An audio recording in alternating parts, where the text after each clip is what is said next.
Hi, this is Scott Garibay, and today I want to talk about Dungeons and Dragons, and I want to talk about the 2024 James McAvoy, Mackenzie Davis, I believe that's the correct name, um, film Speak No Evil, and what dungeon masters can learn about narrative from this movie.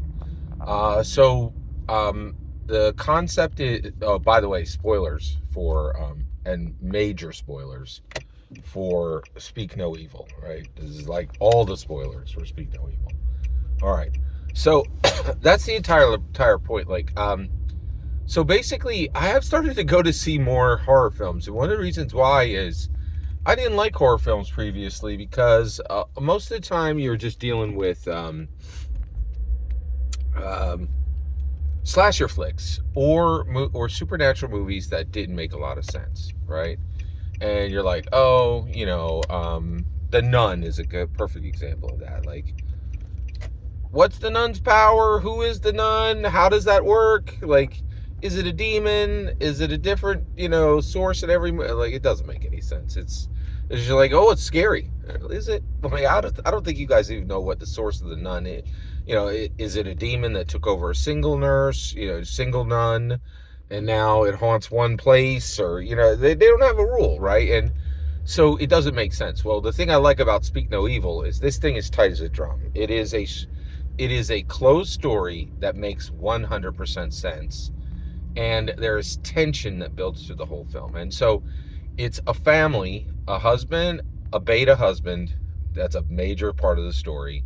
An alpha wife, and then an anxiety-filled child go on a European vacation, and they meet an alpha husband, a beta wife, and a disabled child, right?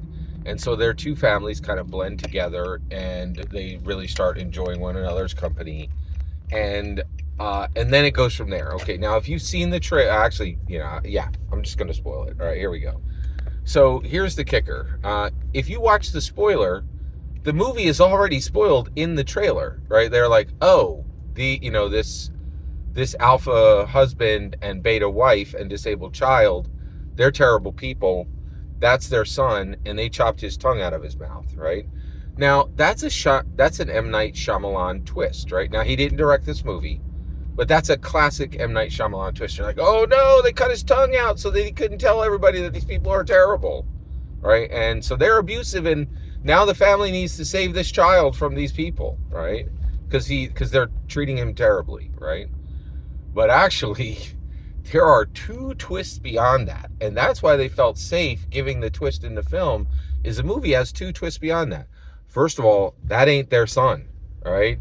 And they're not married. They're just two serial killers who have done this to 10 different families. And what's even worse is they bring these families in, and then they have, the child of the new family. They turn them into the new conspirator and kill the old child every time, right? And so this is like a conveyor belt of murder, right?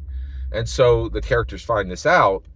And then finally, the beta husband, the whole point of this film is like, will the beta husband grow a pair and be able to, woo his wife and also save the day and murder the murderer, right? And so the movie goes all the way to the point at the end where finally James McAvoy's character is on the ground, and the beta husband is like standing over him with a sawed-off shotgun, fully prepared, and all he needs to do is pull the trigger, and it's done, right? Well, beta husbands are gonna beta, right? Can't make the kill, just like he did earlier in the film when he lined up a fox in his hunting sights with the alpha husband. Couldn't make the kill then, can't make the kill now. Beta husband's gonna beta, wife's gonna cheat on him. Same story ever. Beta husbands never win. Beta husbands never win. That is definitely the message of this film, right? And at the end of the film, you're like, not only is this family go through this horrible thing, but they're about to go through a divorce because that alpha wife is sure as heck not going to keep that beta husband, right? She'll probably be alone soon, and he'll be alone soon, and the girl is going to be way more filled with anxiety than she was. It truly is a horror film, right? But what's really wild, and the real kicker for this film, and I was like, what? I was highly disturbed with the ending of this movie. It was, I literally audibly gasped in the theater when they did this. So beta husband has the chance to become a real man and murder the murderer, protect his family, and do all the things that a traditional man would do, right? But he like, no, I can't do it. It's too hard. I can't pull a trigger because I could hurt this guy. This who's promised to murder and worse every single person in my family.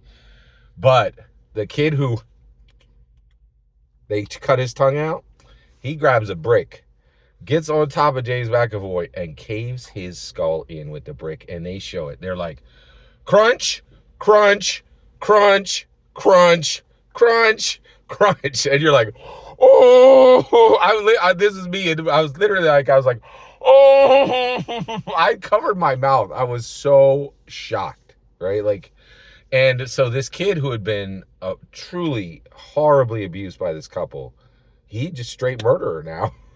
And they end the movie, right, with them driving away, of course, in an e-car. What else is a beta husband going to own, right? Like, so so they drive away, and the daughter, who has spent the entire movie forgetting this Hopsy rabbit doll that she needs all the time, which is straight giving them so much trouble, and is really the manifestation of her. It's like the kind of the totem for her anxiety. She just takes her. She's like, oh my gosh, I'm filled with anxieties for no reason. My entire life is nothing but my parents loving me. This kid has been 100% traumatized, and she gives her Hopsy doll to the cave-in, tongue chopped off young boy who's now a murderer. And you're like, oh. So the new thing that a dungeon master could catch on to here is the triple. Like M. Night Shyamalan is like, there's a twist. The new twist is there's a twist, and a twist. Triple twist. That's interesting. That's a new narrative structure, right? And I was shocked. I never really ever saw anything like it. If you're a dungeon master above 18, actually, you know what? I think this thing might be PG-13. That's interesting. But if you're, actually, let's just assume it's R. If you're an adult dungeon master, this is every dungeon master content, and this is a narrative platform that's worth exploring, in my humble opinion. Every single word you just heard is my humble opinion. The important part is when I get to hear your humble opinion, when you get in the comments and send your traffic. Please consider subscribing, and have a fetch millennium.